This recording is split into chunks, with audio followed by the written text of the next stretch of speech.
clinging to a lead here in game one of the finals. The Knicks, Cleveland, Milwaukee are all telling the OKC fan, we told you so. This team is relentless. Doesn't matter what the lead or the score is. Gilgeous-Alexander spins, pulls up, jumper. Off the mark, won't go. Rebound, Nesmith. The Pacers with a chance to win it. Haliburton driving, pulls up, jump shot. It's good! It's good! With 0.3 of a second remaining. Tyrese Haliburton does it again. Indiana takes game one. But whether it's Hans or Hal Solo, never tell them the odds, because when it comes to saving the day, odds don't matter to heroes. But for us mortals, they definitely add to the unbelievability of the Pacers' playoff run so far. Let's go back to the first round, Game 5 against the Bucks. Pacers had a 0.5% chance to win when they trailed by 7 with 40 seconds to go in OT before closing out the game and the series. Next round, Game 2 against the Cavs. Pacers with a 1.1% chance to win when they went down by 17 just before the end of the third. They were also down 7 in the final minutes. And then to open the Eastern Conference Finals, Indiana had a 0.2% chance to win when the Knicks went up 14 with less than 4 minutes to go. Pacers won in OT after Haliburton's bounce of a lifetime. And how about game one of the finals on Thursday? Pacers with a 1.4% chance to win with just under 9 minutes remaining, down 14. But once again, the numbers reflect what your eyes have seen. Maybe the most clutch playoff run of all time. Now, the odds of Indiana winning all 4 of those games, 1 in 650 million. Go play the Powerball with that. Might explain why even with a 1-0 lead, the Pacers are still hefty underdogs to win game 2 and the series. Thunder favored by 10.5, and they led by double digits for just 20 minutes of game 1. For a little more insight into this Pacers run, we bring in NBA champion Kendrick Perkins. And Perk, let me ask you this. How would you describe what it does to a team's psyche when they know good and well that the Pacers have an opportunity to run them down regardless of time and score?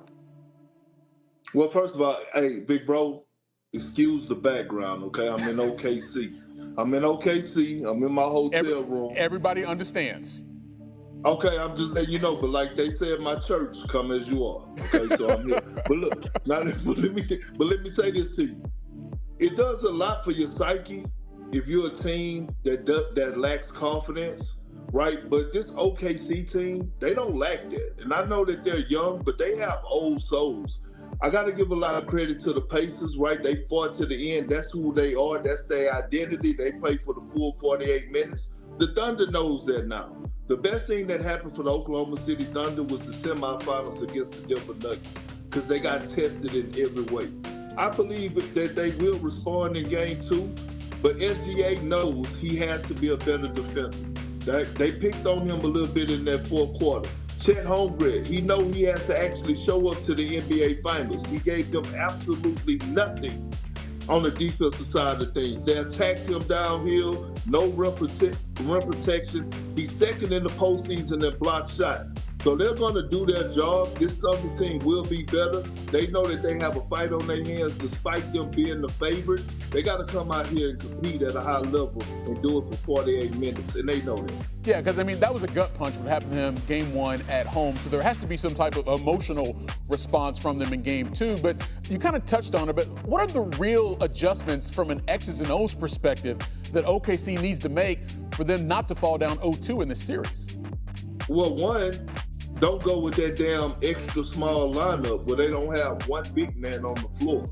All right, I bet you they won't do that again. You cannot go with 5 smalls. Otherwise, we will see what we saw, Pascal Siakam and Obi Toppin having a field day. Secondly, the SGA, he did his part. He got to be a little bit more efficient offensively. But J-Dub has to show up to the NBA Finals. He has solidified himself as a bona fide number 2 option. Right, and I get it. You're going to have bad games. It's how you respond. He talked about the pressure today in his interviews today at practice. He said he loved pressure. That means it comes with responsibility.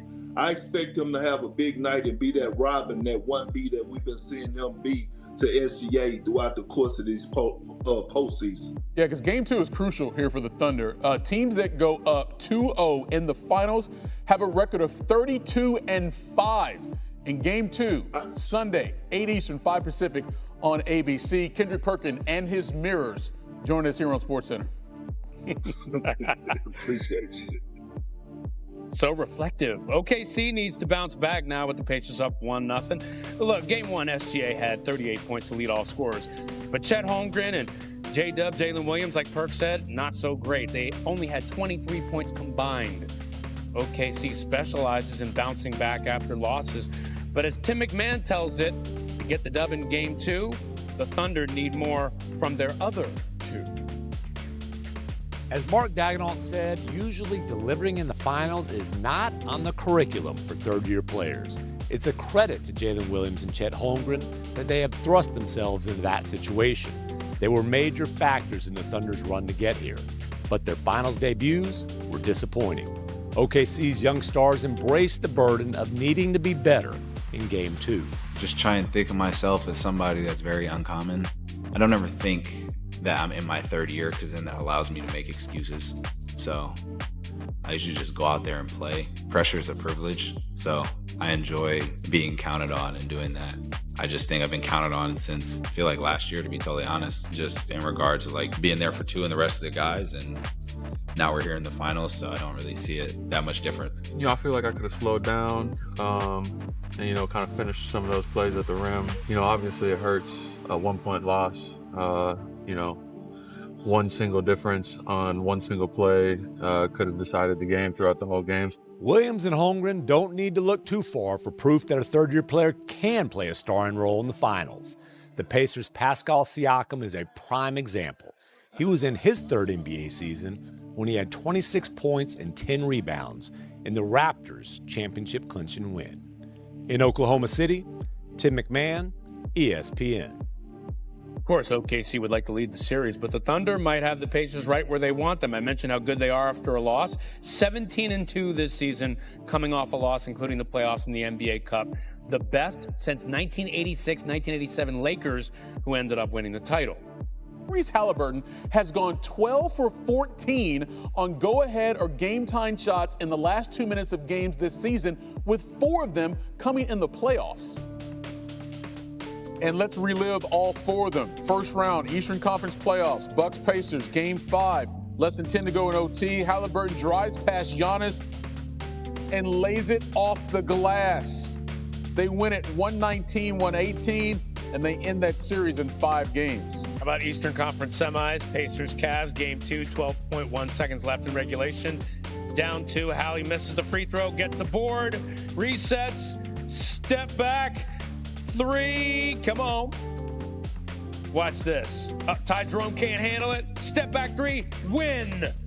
11 points in the fourth quarter. Pacers win Game 2. And he had a message for those players who voted him most overrated. Yeah, I mean, overrate that. Ooh, that's all you need to say. Pacers win the series in 5. Eastern Conference Finals, Game 1, 5 seconds to go in the fourth. They're down 2. Hallie thought it was a 3 to win it, but instead his foot was on the line. They go to OT. They end up winning it anyway. Yes, Reggie Miller did that against the Knicks in the Garden. It was warranted. I understand. History. And then NBA Finals, Pacers Thunder, Game 1. Take a listen to how the finish sounded on our very own broadcast. Haliburton's driving, pulls up.